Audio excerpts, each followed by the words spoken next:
ఇవి టమాటాలే, ఇవి టమాటాలే. కాకపోతే ఇవి బయట కొనుక్కొచ్చినవి.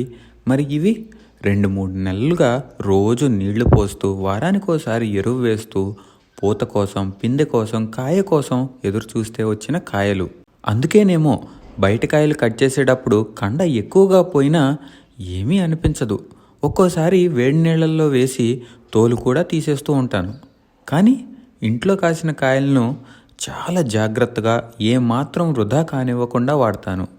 ఇదే ఇంటికి బడికి తేడా. మన పిల్లలు మనకి ఇంట్లో కాసిన టమాటాలతో సమానం. స్కూళ్ళు ట్యూషన్లు నడిపేవారికి మన పిల్లలు మార్కెట్లో కొన్న టమాటాలతో సమానం. ఏ ఇంట్లో కాసిన టమాటాల మీద ఆ ఇంట్లో వారికి మాత్రమే ప్రేమ ఉంటుంది. అందుకే రోజు ఓసారి పూత పిందె ఎలా ఉన్నాయో చూస్తూ, అంటే పిల్లలతో సమయం గడుపుతూ, చీడలేమైనా ఉన్నాయేమో పరీక్షిస్తూ, అంటే చెడు లక్షణాలను గమనిస్తూ, కావాల్సిన ఎరువులు మందులు వేస్తూ, అంటే మానసికంగా శారీరకంగా ఎదిగేలా ప్రేమను పంచుతూ, ఈ ఇంటి టమాటాల్లాగా మనం కూడా మన పిల్లల్ని ప్రేమతో బాధ్యతగా పెంచుకుందాం. సరేనా?